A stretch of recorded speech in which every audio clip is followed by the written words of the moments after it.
Então, em Deuteronômio, no capítulo 7, versículos 25 e 26, como nós tínhamos já no vídeo anterior colocado para você, vou repetir porque é muito importante, isso serve para nós hoje, cristãos, pois em nossa vida pode haver muitos interditos, e há a vida do carismático, do católico, do evangélico, por isso as coisas não dão certo e não conseguimos vencer os inimigos. Não conseguimos vencer o maior inimigo, que somos nós mesmos, a paixão que aflora em nossa carne, do homem velho, exterior. Esse que você tem, em carne e sangue. Existe uma concupiscência, uma paixão carnal que milita contra o espírito, o homem novo, que nasceu de novo, criado à imagem de Deus, nosso interior, nosso caráter, corpo espiritual. Então, há uma guerra. Então, nosso maior inimigo somos nós mesmos, nossa carne, nosso corpo, que pode nos fazer perder a salvação e a comunhão com Deus para sempre. Versículo 7, Deuteronômio, isto é, capítulo 7, versículo 25 a 26. Não introduza em tua casa coisa alguma abominável, porque serias como ela votada ao interdito. Isso deve ser para você em extremo horror, em grande abominação, porque é votado ao interdito. Então, precisamos cuidar para não trazer para dentro do nosso coração, e nem do nosso lar, e nem manter coisas que, aos olhos de Deus, é uma abominação.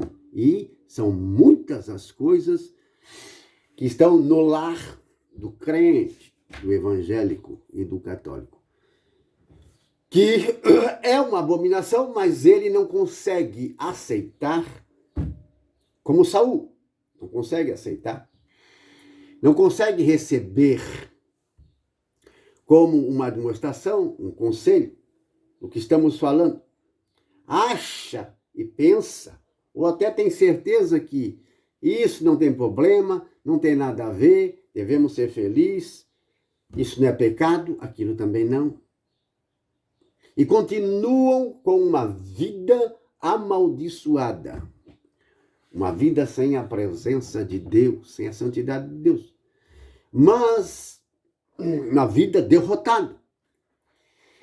Mesmo que aparentemente você tenha muito dinheiro, esteja prosperando financeiramente, esteja na alegria da carne, do coração, pensa que sua família está bem, mas não está.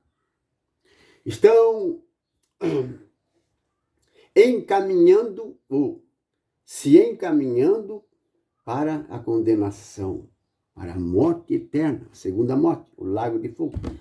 E você não se dá conta disso, não aceita, não recebe a palavra de Deus.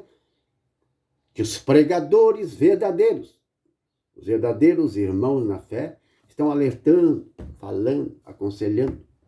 Não como esses falsos profetas que profetizam coisas da cabeça, visões e imaginação da própria cabeça, falando de prosperidade e de bênção para todo mundo, sendo que há alguma coisa para mastigar, sim, e muitas. O verdadeiro profeta, ele repreende, ele corrige, ele admoesta, ele aconselha, ele condena o pecado, não é o pecador, mas condena o pecado que ele está cometendo, vai levá-lo para o inferno, vai destruir a ele, a família dele. E muita gente se perdeu, está se perdendo por causa de tantos falsos doutores, falsos mestres, falsas profetisas, falsos padres, falsos pastores, falsos pregadores, que estão desencaminhando a própria família, o povo de Deus, através das mídias, no lugar onde moram. Sua conduta, seu exemplo é péssimo. E são palavras boas. É aquilo que o povo gosta de ouvir. Sim, pregam e anunciam aquilo que o povo gosta de ouvir, porque existe um interesse financeiro por trás. Existe esse interesse financeiro. E por amor ao dinheiro, sim, estão perdendo, desencaminhando, não só a família, mas o povo de Deus. Muitos não se convertem verdadeiramente, nunca. E muitos nem entram no caminho de Deus, por quê? Porque essa gente está atrapalhando.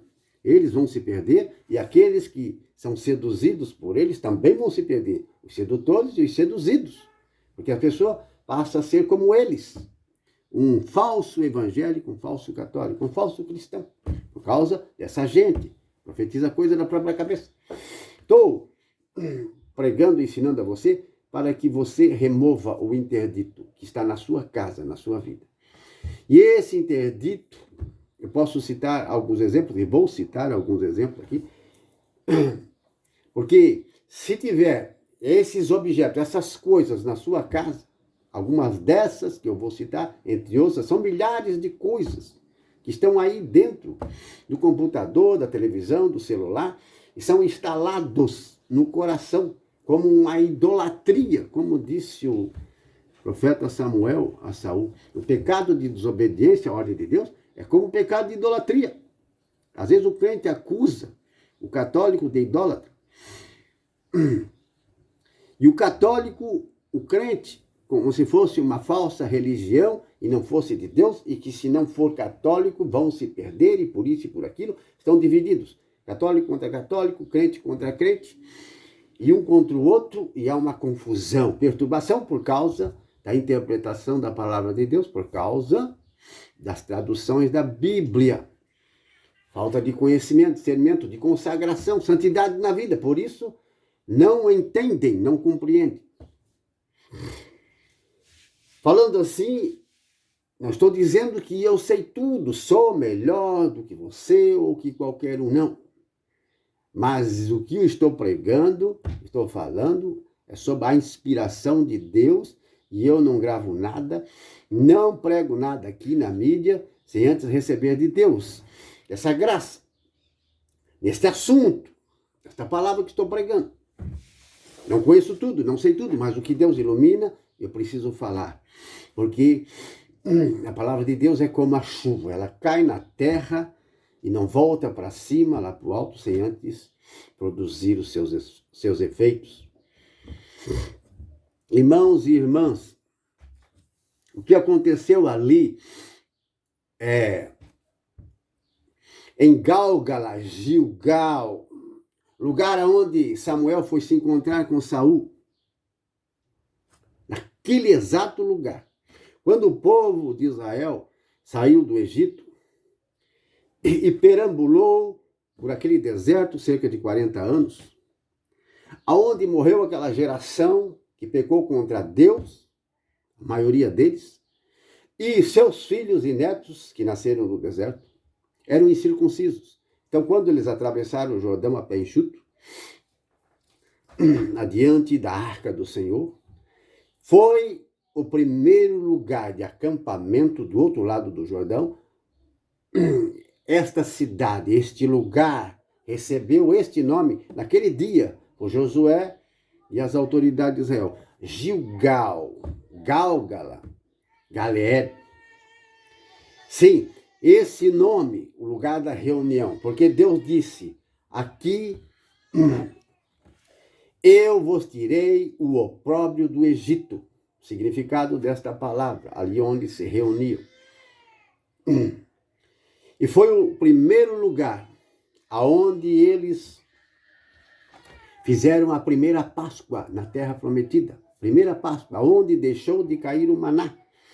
E comeram dos frutos da terra. Estava ali, Gilgal, Gálgala, um lugar muito importante, aonde foi circuncidado por Josué e o chefe da família, o povo de Israel, o povo que era incircunciso ainda, os que nasceram no deserto. Foram circuncidados ali, e dali eles se reuniram para conquistar 7 nações mais fortes, maiores, mais poderosas do que ele. Sim. E estavam em vista a primeira cidade, grande cidade, cercada de muralhas, Jericó. Sim, Jericó. Seria a primeira cidade a ser conquistada. Mas as muralhas eram muito altas. Porém, Deus estava com eles, e Deus tinha dito a Josué, ninguém te poderá resistir aonde pisar a planta dos teus pés, eu entregarei nas tuas mãos. Um poder extraordinário estava com ele. Irmãos e irmãs, Galeed, Gálgala, Gilgal, esse lugar. Ali aonde eles levantaram 12 pedras que tiraram lá do rio Jordão. Sim, quando o rio secou, Deus fez esse milagre, como secou o Mar Vermelho, secou diante de Josué o rio Jordão, onde passaram o povo todo a pé enxuto. Ali, aonde estiveram os pés dos sacerdotes com a Arca da Aliança, eles tiraram 12 pedras do rio Jordão e levaram justamente para este lugar, Gálgala, Galeed, Gilgal. Eles levaram para Gilgal e colocaram em monumento, para que no futuro os filhos dos filhos deles vão perguntar o que é essas pedras. Então, eles contavam o que aconteceu ali. Deus secou a água do Jordão, como secou a água do rio, do Mar Vermelho, para Israel passar. Secou também a água do rio Jordão, para que eles passassem a pé enxuto. Testemunho para as gerações futuras. Aquelas pedras estavam ali, naquele tempo ainda. Veja que lugar importante. E o que aconteceu, meus irmãos? Aconteceu que Deus entregou Jericó nas mãos deles, mas olha o que diz a palavra de Deus. O que Deus disse a Josué. Alertou para fazer lembrar o que estava escrito em Deuteronômio, escrito por Moisés, que já tinha dito lá, Deuteronômio 7, 25, 26. Fazer lembrança. Veja, ouça. Versículo 17, Josué capítulo 6. A cidade será votada ao Senhor por interdito. É essa cidade de Jericó. Eles estão em Gilgal, com tudo o que nela se encontra. Versículo 18. Mas guardai-vos de tocar no que é votado ao interdito. Se tomar algo do que foi anatemado, isto é, amaldiçoado, atraireis o interdito, isto é, a maldição do interdito sobre o acampamento de Israel, o que seria uma catástrofe para vocês. Toda a prata e todo o ouro e todos os objetos de bronze e de ferro serão consagrados ao Senhor, farão parte do seu tesouro. Antes de atacar, foi novamente recomendado a todos não tocarem nada, exceto Raab, sua família, seus parentes, seus amigos, aqueles que se recolheram na casa de Raab, que era conjugada à muralha, porque ela protegeu os espias de Israel. Teve fé, confiança, por isso ela foi salva. Então não toque Raab em tudo o que ela tem na casa dela, os parentes dela. Mas toda a cidade, todo mais será destruído, votado ao interdito. Vocês devem matar, destruir tudo e pôr fogo. E os objetos de ouro, de prata, valiosos, pedras preciosas, fazem parte do tesouro do Senhor. Agora, os ídolos que são revestidos de prata e de ouro e de pedras preciosas devem ser destruídos. Você não pode trazer esses metais que revestiam os ídolos para o acampamento de Israel. É trazer maldição para o acampamento. Esta foi a ordem de Deus. Lembrando que o que aconteceu lá com Saul, ele estava justamente neste lugar e trouxe o interdito de Amaleque ali. O interdito de Amaleque. Meus irmãos e irmãs, para o acampamento Gilgal. Vamos para o terceiro vídeo. Vamos continuar nesse terceiro vídeo a mostrar a você a importância dessa pregação e dessa lista de vídeos. Vai trazer a você sabedoria, libertação, cura, transformação para a sua vida, salvação para muitos. Amém? Vamos para o terceiro vídeo.